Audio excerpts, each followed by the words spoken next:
Welcome to our deep dive today. We're going to be talking all about Bob Camblin and specifically his painting Jasper. You know, it's funny. You've given us this really cool collection of sources. Yeah. We have excerpts from the Camblin Museum website. We have a YouTube video called Jasper, the Yeah. Heart of Stillness and Imperfection. And we also have this snippet from a book called Zen and the Art of Enlightenment, VOLI. And it really feels like you're as into this artist as I am, especially this kind of like air of mystery around his work. Oh, yeah, absolutely. Did you know he actually hated resumes? Mm. He called his art a collection of fragments, which is fascinating to me. I feel like this whole deep dive is going to be like piecing together one of his hidden images. Yeah, definitely. And, I think that aversion to resumes, it is kind of like a clue, isn't it? It is. It suggests a focus on like the present moment, Yeah. on the ever-evolving nature of creation rather than on a fixed narrative. Right. It's like he's saying, don't get caught up in the past. Yeah. Look at what's here now. That's a great point. And the Camblin Museum website, it really dives into his artistic journey. It mentions that he actually started with social realism in the 50s, but gradually shifted towards capturing the subjective world of human symbolism. Yeah. I was really struck by this quote. I should like to remake Goya in 20th century terms, just as Cézanne wanted to remake Poussin for his time. Wow. It's like he's saying, I see what these masters did, but I'm to speak to my time using their essence, but with a fresh perspective. He's not just like simply imitating, Right. He's reinterpreting. Yeah. Finding a way to make those classical influences relevant to the modern world. I like that. Yeah, and that's reflected in his evolution, too. Oh, interesting. Like, he spent a significant period in Italy, Okay. immersing himself in Byzantine and late medieval art, and this led him to focus on large-scale drawings as independent artworks. Oh, wow. There's a beautiful example mentioned on the website called Descent from the Cross, where he used white gouache and pastel to make, quote, corrections, further highlighting the kind of dynamic nature of his creative process. It's like he's embracing imperfection, the idea that art is never truly finished. Yeah. It's always in flux. Always in flux. Yeah, and speaking of evolution, the website describes his art in the late 60s as this fascinating kind of blend. He was trying to merge the poetic suggestions of Hugo van der Goes with the emotional depth of Goya. And get this, the paper itself has aged over time, creating these subtle kind of beige gradations. It's almost like the artwork itself is aging and evolving. Well, it's part of the process, yeah. Right. That's a beautiful example of how time becomes part of the artwork. Yeah. And it's not just like happenstance, right? He deliberately chose these muted colors, not just for aesthetic reasons, but to harmonize with the drawings, blurring the lines between drawing and painting. Okay. There's this deliberate effort to create a unified experience. Then in the 70s, his work kind of takes this mystical turn, exploring subjective states of mind. The website describes him working across a range of styles, everything from tight-lined figures to anxiety-ridden oil on canvas. But what really caught my eye was this mention of hidden meanings and secrets within his art. Mm-hmm. It's like he's intentionally planting clues. He's daring us to look deeper. Yeah, that playful challenge, it's really at the heart of Camblin's work. I agree. The website actually quotes him saying, "If you think it's funny, I'll get serious. And if you think it's serious, I'll make a joke of it." He liked to play. He's constantly subverting expectations. Yeah. Playing with our perceptions, forcing us to question what we think we see. And his cryptic nature, it intensifies in the 80s. Mm-hmm. The website describes how he used surface treatments and subject matter to camouflage images just beyond a casual viewer's focus of interest. It's like there's a whole other layer of meaning hidden in plain sight. And that's where the real reward lies, isn't it? It is. Not in instantly grasping the meaning, but in the slow unveiling, the sudden aha moment when the hidden image reveals itself. I love that. Yeah, it's like he's saying, patience, my friend.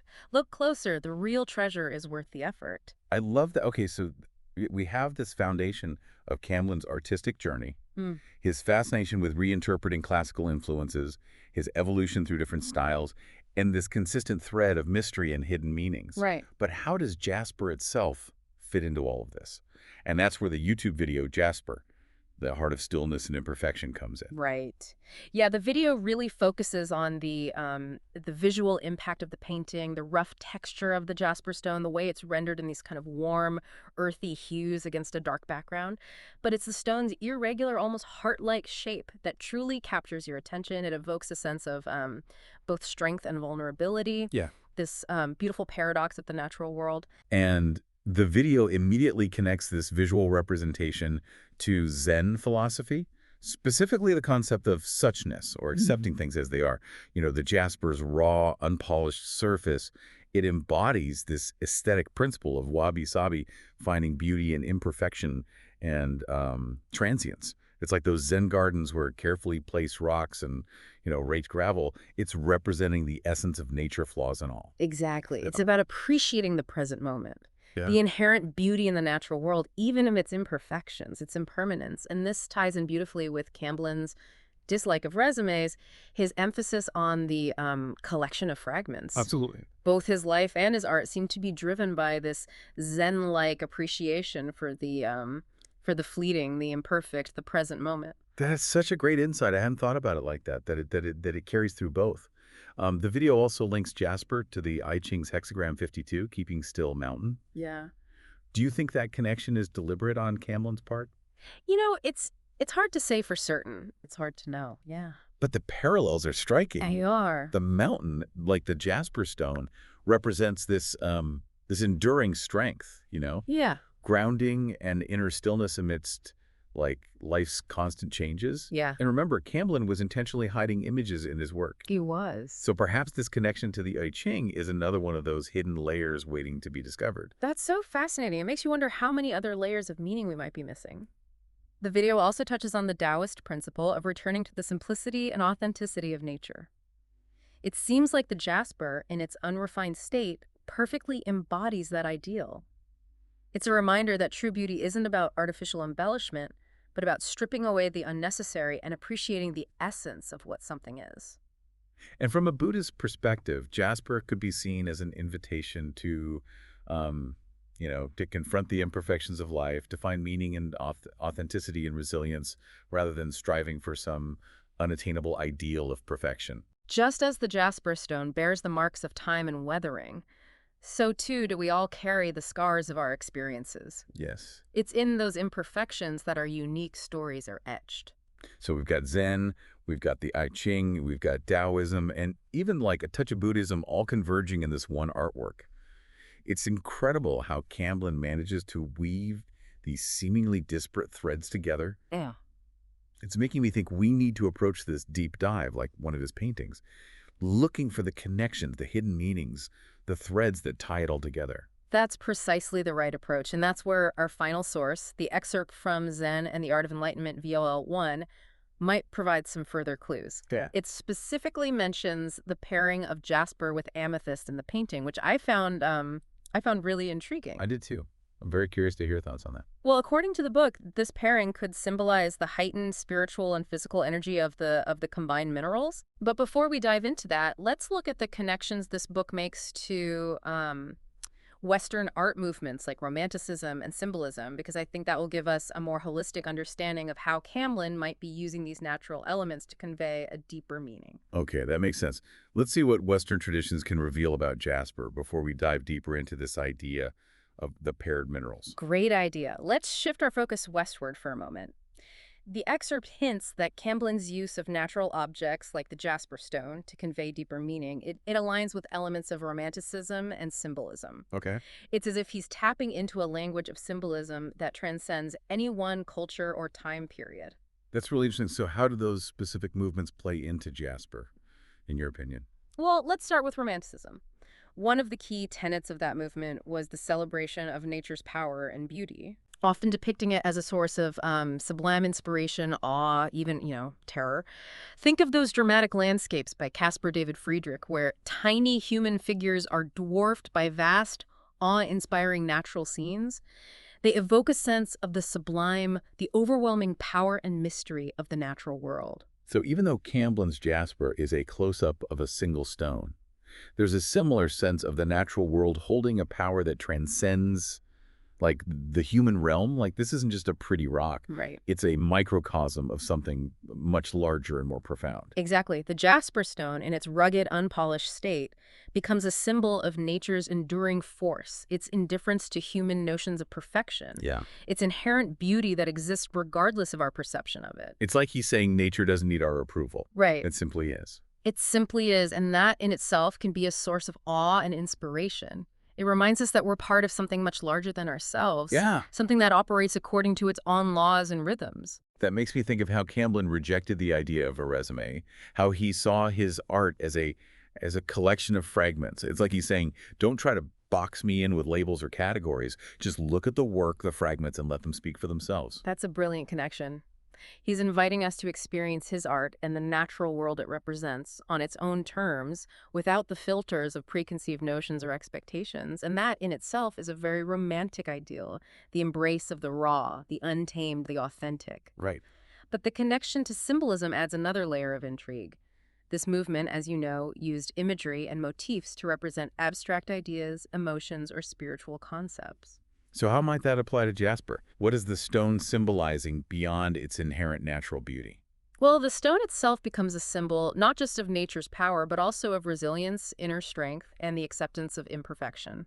Oh. It's a visual representation of those intangible qualities that Camblin seems to have been so fascinated by, both in his art and in life. And the excerpt from Zen and the Art of Enlightenment, VOLI, also points out that this focus on a single natural element, like Camblin does with the Jasper stone, echoes traditions in Eastern art, where such elements often hold deep symbolic significance.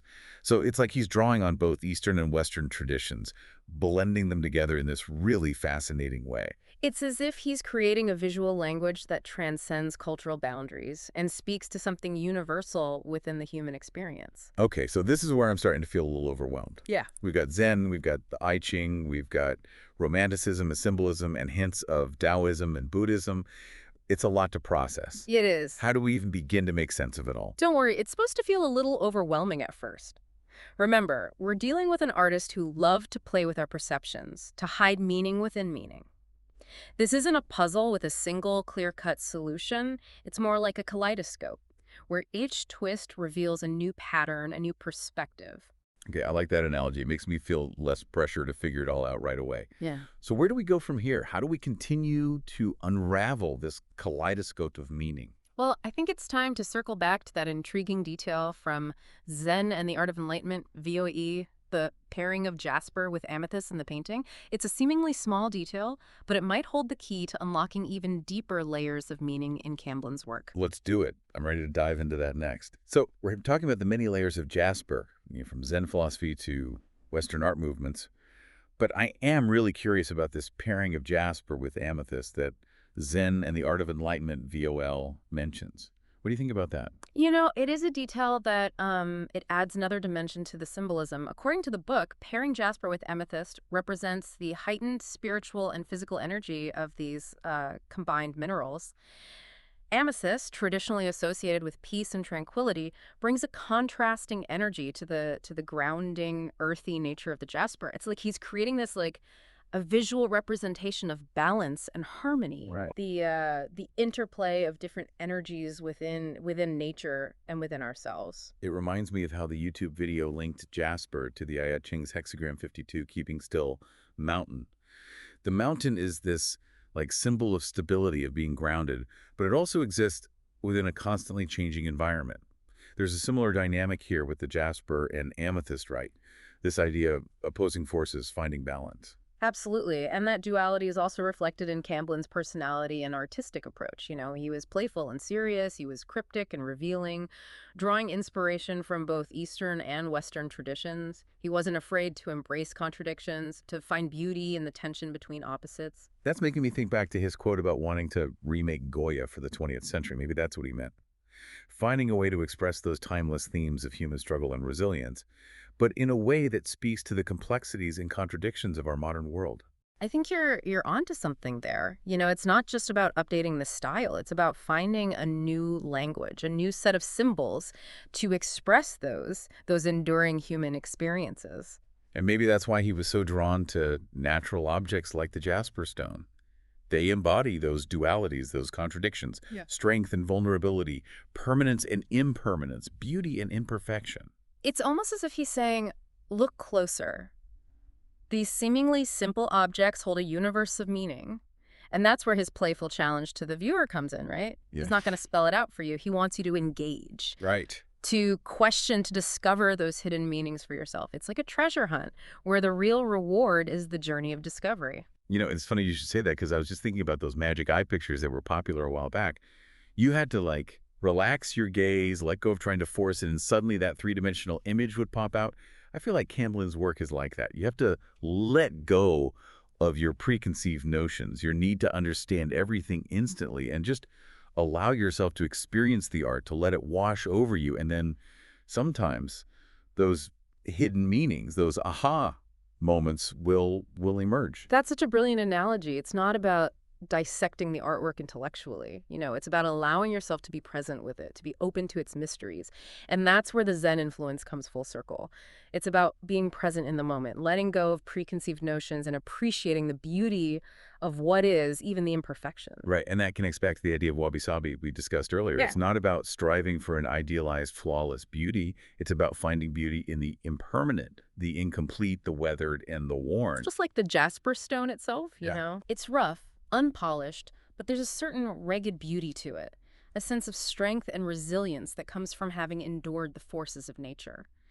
And that resilience, I think, is a key theme that runs through Camblin's work. It's not about denying the challenges of life, but about finding the strength to endure, to grow through adversity. You know that YouTube video mentioning the I Ching's hexagram 52, keeping still mountain, really resonated with me. The mountain stands firm, unyielding through storms and changing seasons. It's a powerful image of resilience, of finding that inner strength to weather the storms of life. Absolutely. And just as the mountain is grounded in the earth, so too are we called to find our own inner grounding, our own center of stillness amidst the chaos of life. And maybe that's where the Taoist principle of returning to nature comes in. It's about stripping away the artificial, the superficial, and reconnecting with our essential nature, which is, inherently wise and resilient. It's like Camblin is saying, look to nature. Look to the jasper stone. There you will find the strength and wisdom you seek. The jasper stone, in its unadorned state, embodies that simplicity and authenticity. It reminds us that true beauty lies not in outward appearances, but in the essence of what something is, in its raw, unpolished truth. And all of that connects to the Buddhist perspective on jasper. The excerpt from Zen and the Art of Enlightenment, VOLA, talked about confronting the imperfections of existence, finding meaning in authenticity and resilience. It's a reminder that life is impermanent, that suffering is a part of the human experience, but it also suggests that we can find liberation not by denying these truths, but by embracing them. Exactly. The jasper stone, with its cracks and fissures, its weathered surface, embodies this acceptance of imperfection. It's a visual reminder that our imperfections are not flaws to be hidden, but rather they are the marks of our journey, the evidence of our resilience, the source of our unique beauty. Wow, we've covered a lot of ground here. We've explored Eastern and Western philosophies, ancient wisdom traditions, and modern art movements, and it feels like we're just scratching the surface of the meaning embedded in jasper.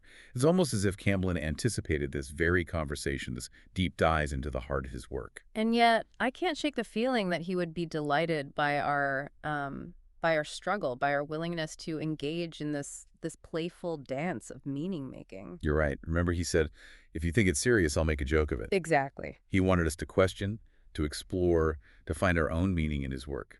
So what stands out to you from all of this? What personal connections or hidden images has you uncovered in jasper? For me, it's the reminder that strength can be found in stillness and acceptance, in embracing the imperfections of life.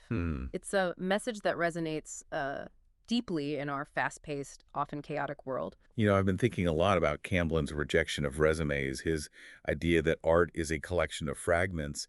And for me, what stands out is the invitation to approach life and art with that same open-mindedness, that willingness to embrace the fragments, the contradictions, the messy beauty of it all. It's liberating, really. Absolutely, and that's the beauty of art in general. It has the power to transcend cultural boundaries, to connect us to universal truth, to awaken something deep within us. It's certainly awakened something in me. I feel like I'm seeing the world and myself with fresh eyes. Well said. You know, we've delved into the sources you've shared. We've explored the philosophical and artistic layers of Jasper, and hopefully sparked some new insights and reflections. But I think we've just begun to scratch the surface. I agree, there's still so much to unpack. In our next segment, let's touch on the potential influence of Western art movements like Romanticism and Symbolism, and explore how Camblin's use of natural elements connects to broader artistic traditions. I can't wait. It seems like every time we turn over a new stone in Camblin's world, we uncover even more layers of meaning. It's a deep dive that never seems to end. So we've been talking about this idea that Camblin's work, specifically Jasper, kind of connects to this much broader artistic lineage Yeah.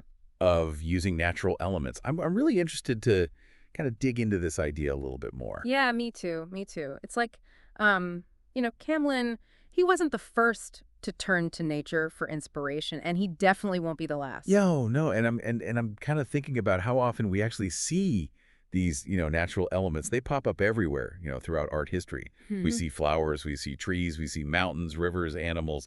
Like, it's not just a pretty backdrop, right? There's meaning there. Right, exactly. It's like they're imbued with symbolic meaning, right? They represent all these ideas about life and death, about love and spirituality, about the human condition. It's a whole language. It's like nature is speaking to us through art. Yes, yes, exactly. And these meanings, they can shift and evolve depending on the context, the culture, the artist's intention, but they act as a kind of visual shorthand, Yeah. tapping into a shared understanding of the world around us. It makes me think about how Camblin paired the jasper with the amethyst in his painting.